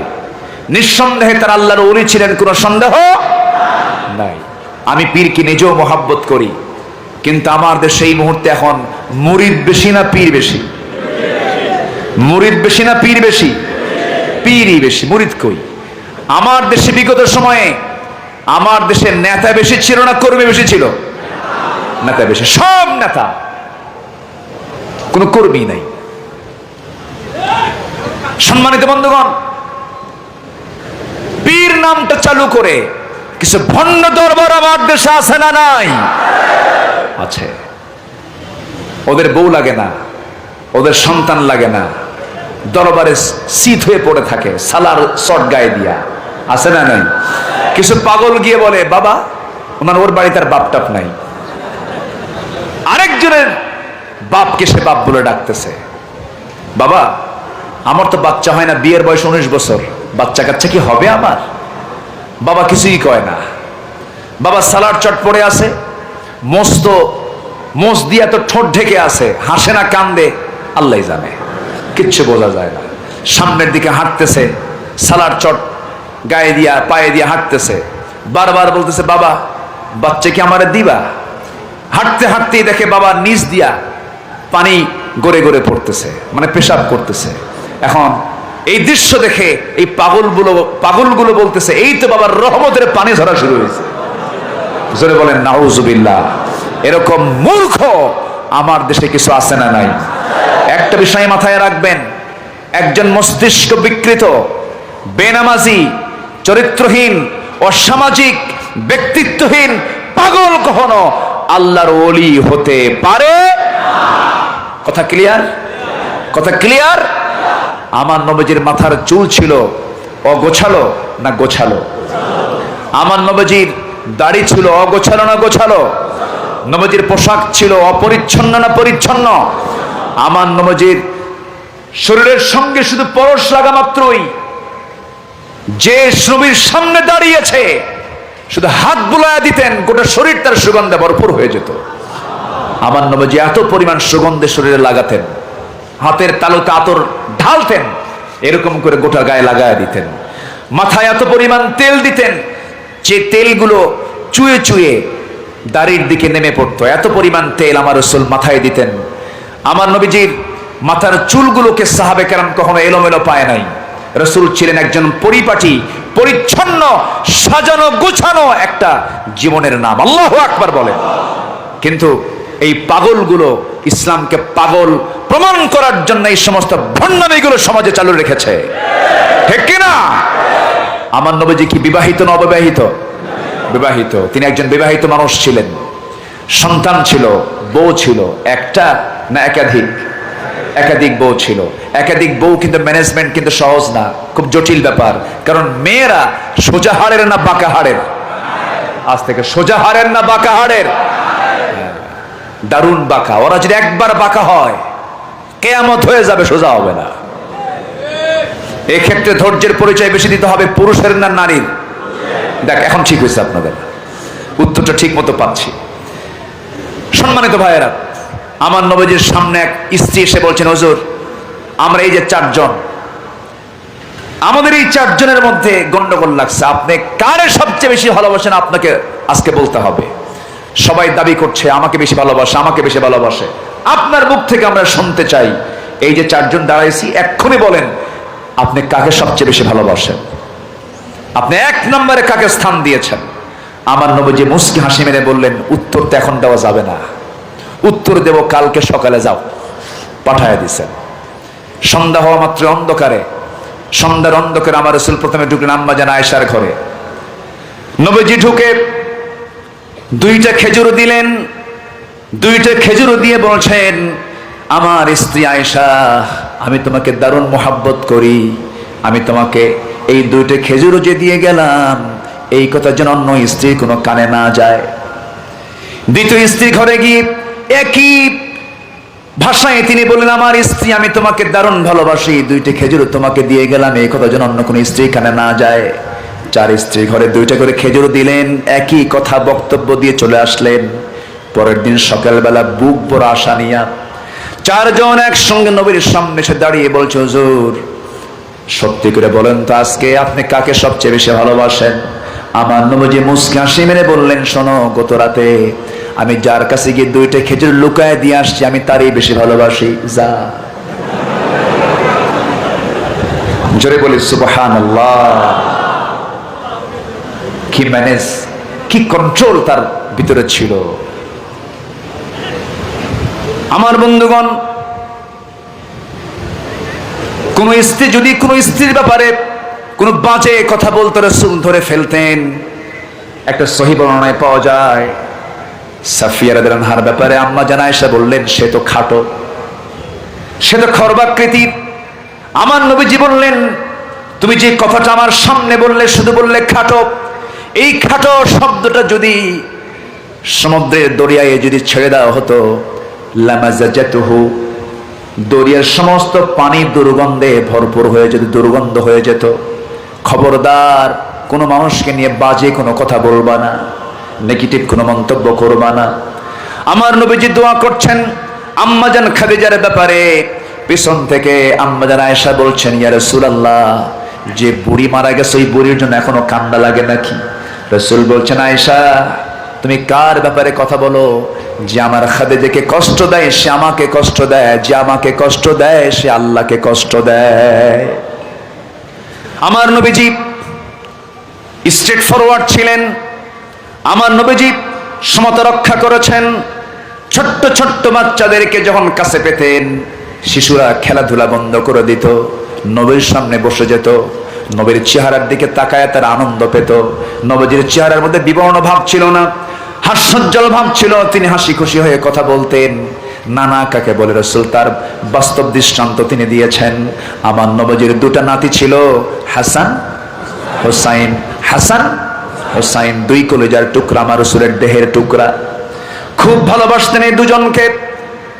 আমার নবীজি কোলের মধ্যে নিয়ে বসে আছেন, বাবে জিবরিল দিয়ে জিবরিল আমিন চলে আসছেন নবীর সামনে, হাঁটু গেড়ে দিয়ে বসে আছেন। নবীর সামনে বসে তিনি ওহী নাযিল করবেন। নবীজি কোলের মধ্যে নাতিকে, আমাদের নবীজির প্রিয় নাতি হোসাইনকে কোলের মধ্যে নিয়ে বসে আছেন, ফাতিমার কলিজার টুকরা সন্তানকে কোলের মধ্যে নিয়ে বসে আছেন। আমার নবীজি ওহীর কার্যক্রম শুরু হবে, নাতিকে যেতে বলতেছেন না।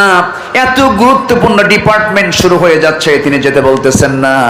আমার নবীজি বলছেন, বরঞ্চ নাতিকে লক্ষ্য করে বলছেন, না না, এই যে আমার সামনে যে এসে বসলো এই লোকটাকে চেনো নাকি? না না, এই লোকটা মাঝে মাঝে আপনার কাছে আসে, কিন্তু মতলব তো ভালো মনে হয় না। কেন, কি হয়েছে? সবাই যখন আপনার সঙ্গে দেখা করতে আসি, খেজুর, আঙ্গুর, বেদানা, উটের দুধ, উটের গোশত নিয়ে আসে, যা আহলে সুফার সদস্য যারা তাদের কিছু উপকার হয়, হাতে কিছু নিয়ে আসে। কিন্তু এই লোকটা মাঝে মাঝে আপনার কাছে আসে, সুরতটা অনেক সুন্দর, কি সুন্দর কালো কেশ, কি সুন্দর তার সুরত, কিন্তু আপনার সামনে যখন আসে খালি হাতে আসে, আমার কাছে কেমন যেন মনে হয় একটু কৃপণ কৃপণ সাইজের লোক। আমার নবীজি মুস্কি মুস্কি হাসি মেরে বলছে, না না, মেহমানের সঙ্গে এমন করে কথা বলতে নেই, মেহমানকে এমন করে কথা বলতে হয় না।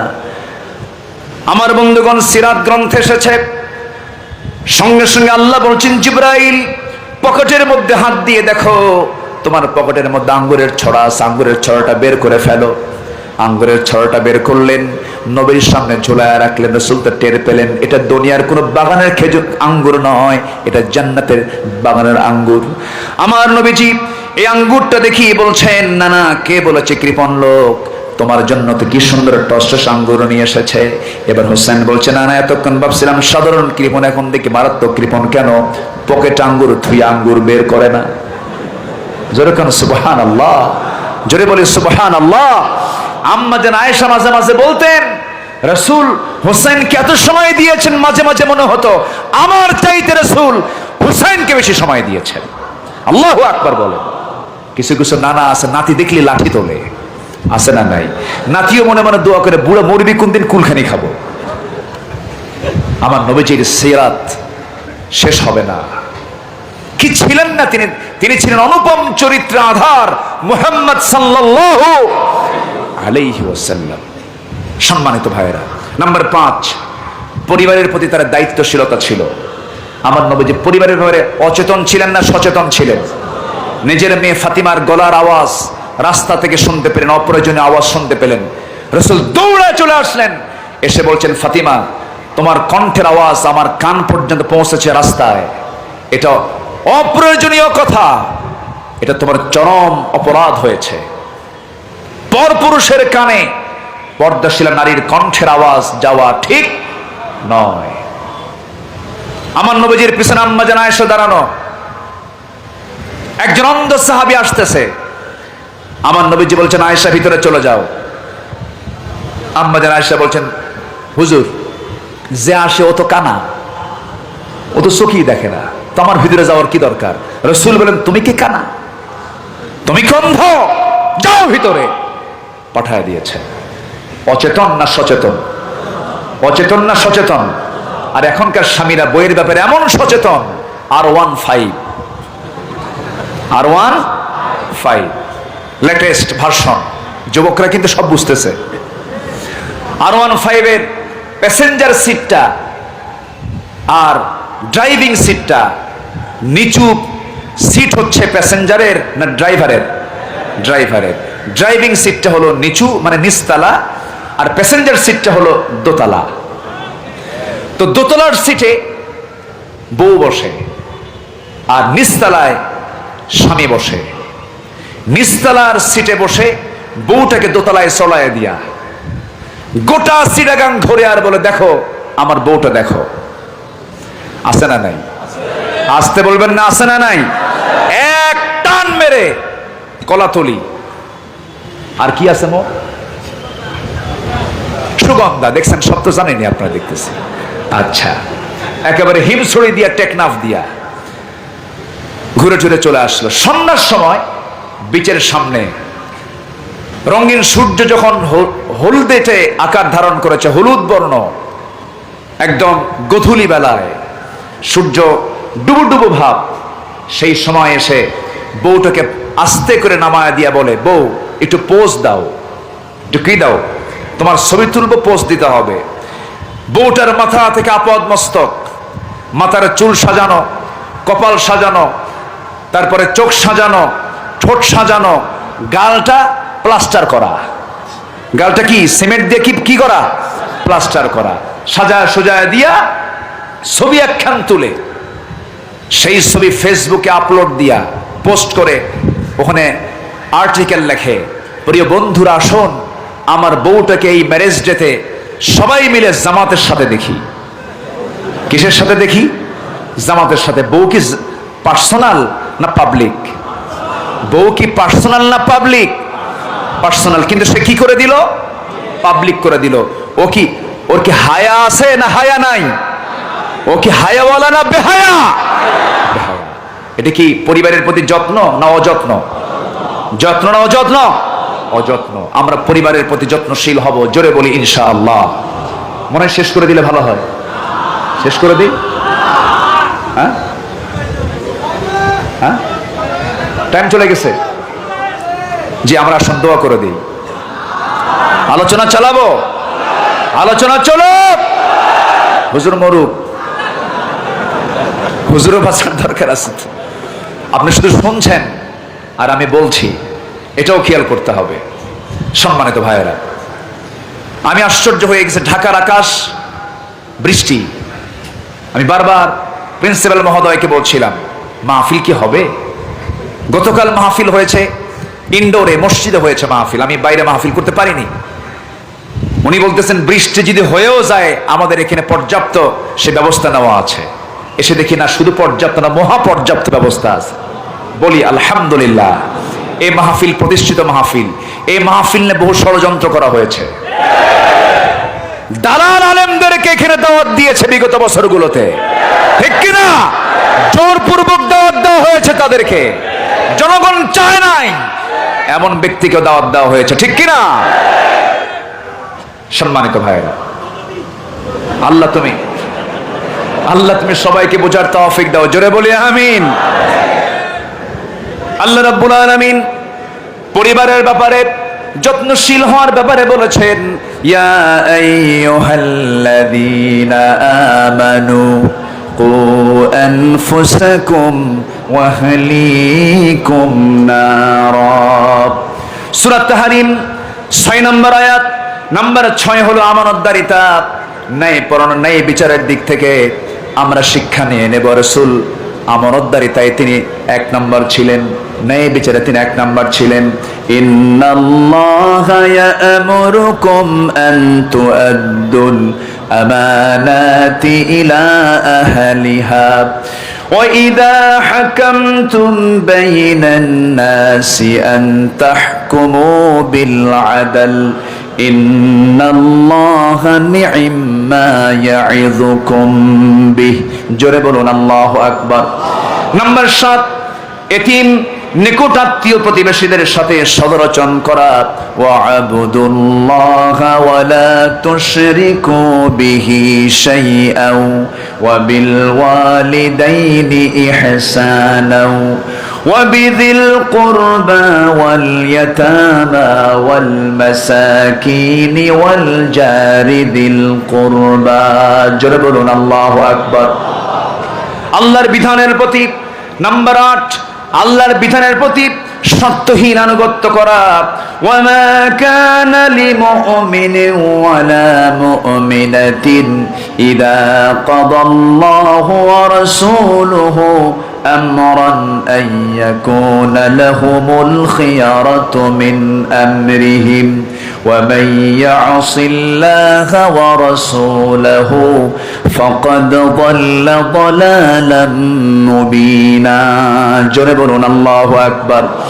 নাম্বার 9 হলো আল্লাহর জন্য দ্বীনের কাজে কঠিন পরিস্থিতিতে সবর ধরা। ফাসবির আলা মা ইয়াকুলুন ওয়াসাব্বিহ বিহামদি রাব্বিকা ক্বাবলা তুলুইশ শামসি ওয়া ক্বাবলা গুরুবিহা। জোরে বলি আল্লাহু আকবার। নাম্বার 10 হলো ইমানের প্রতি অবিচল থাকা। ফাস্তাকিম কামা উমিরতা ওয়া মান তাবা মাআকা ওয়া লা তাতগাও ইন্নাহু বিমা তা'মালুনা বাসীর। জোরে বলুন আল্লাহু আকবার। নাম্বার 11 হলো নবীর জীবন থেকে আমাদের অনুকরণীয় আদর্শের 11 নম্বর দিক হলো যে কোনো কাজে আমরা ভরসা করব কার উপরে? আসতে বলবেন না, কার উপরে? ওয়া তাওয়াক্কাল আলাল্লাহ ওয়া কাফা বিল্লাহি ওয়াকিলা। আল্লাহ রাব্বুল আলামিন আরেক জায়গা আরেকটা স্টাইলে বলছেন, ফাবিমা রাহমাতিন মিনাল্লাহি লিনতা লাহুম ওয়ালাউ কুনতা ফাযযান গালিযাল কলবি فاعف عنهم واستغفر لهم وشاورهم في الأمر فإذا عزمت فتوكل على الله إن الله يحب المتوكلين. جل الله أكبر. তাওয়াক্কুল ছাড়া বিজয় আসবে না। ভরসা করব সবার কার উপরে? আসতে বলবেন না, কার উপরে? সমাজে ফেরাউন শক্তিশালী ছিল না, আল্লাহর পয়গম্বর মুসা শক্তিশালী ছিলেন। বলেন কে শক্তিশালী ছিল? ফেরাউন। ক্ষমতা বেশি, শক্তি বেশি, অস্ত্র বেশি, বিজয় গিয়েছেন ফেরাউনের নাম মুসা। তাওয়াক্কুল কার উপরে? আসতে বলবেন না, কার উপরে? বদর যুদ্ধে সৈন্য সংখ্যা মুসলমানদের বেশি না কাফেরদের বেশি? বিজয় গিয়েছেন কালে? মুসলমানদের। তাওয়াক্কুল কার উপরে? আসতে বলবেন না, তাওয়াক্কুল কার উপরে? আল্লাহর উপরে।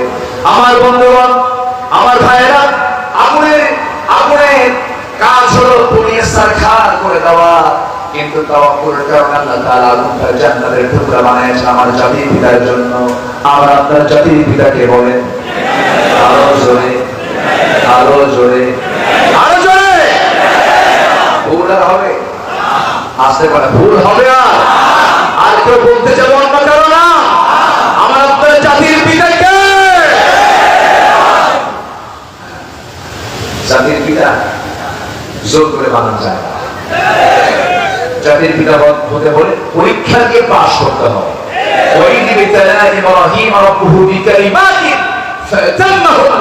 প্রত্যেকটা পরীক্ষায় দিয়ে ফার্স্ট ক্লাস ফার্স্ট হয়েছেন, আল্লাহ তাকে নির্বাচিত করেছেন, জাতির পিতা বানিয়ে দিয়েছেন। সূরা হজের শেষ আয়াত, মিল্লাত আবিকুম ইব্রাহিম। মিল্লাত মানে জাতি, আবু মানে পিতা, কুম মানে তোমাদের, ইব্রাহিম মানে ইব্রাহিম, তোমাদের জাতির পিতা। শাব্দিক অর্থ তোমাদের জাতির পিতা কে? ক্বালা ইন্নী জাইলুকা লিন-নাসি ইমামা, এবং তোমাদের জন্য একমাত্র ইমাম নেতা কে? ইব্রাহিম। বলেন কে? বলেন। মূর্তিগুলো যখন 6 আগস্টে ভাঙা হলো, ঢাকার আশপাশের সব মূর্তি ভেঙে শেষ। মাথা যখন ভাঙছে, প্রশ্ন করা হয়েছে ডক্টর ইউনূসকে, চট্টগ্রামের সন্তান।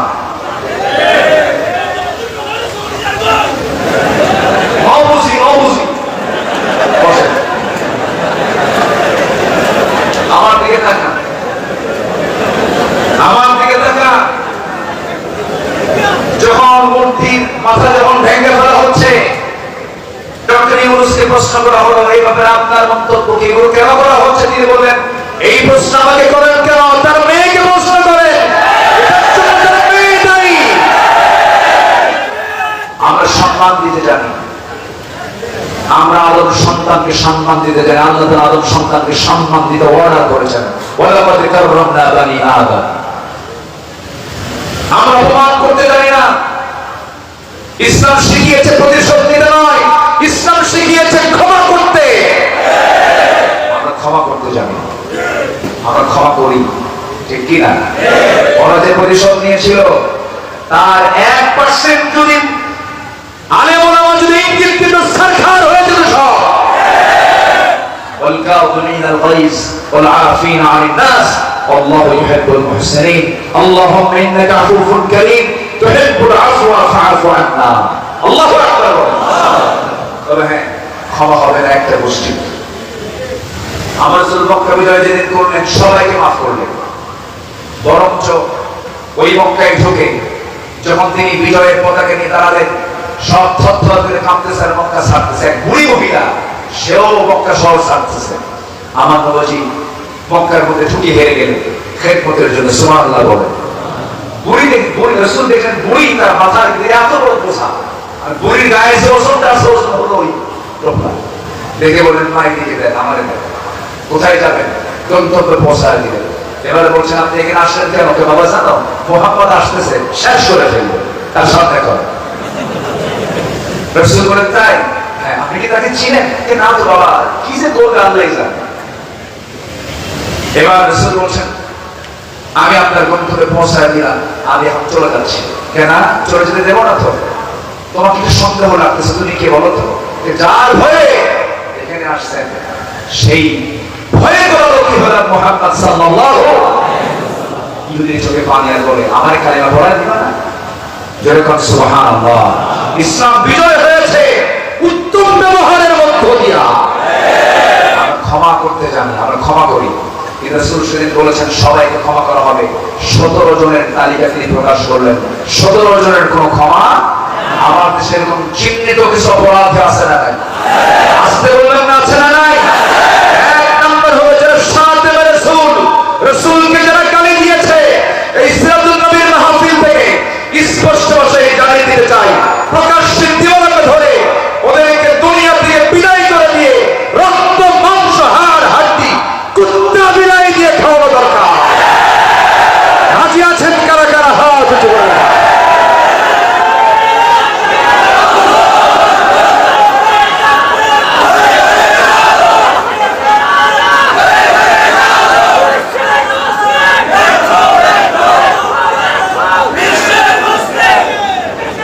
আল্লাহ কবুল করুন, জোরে বলে আমিন।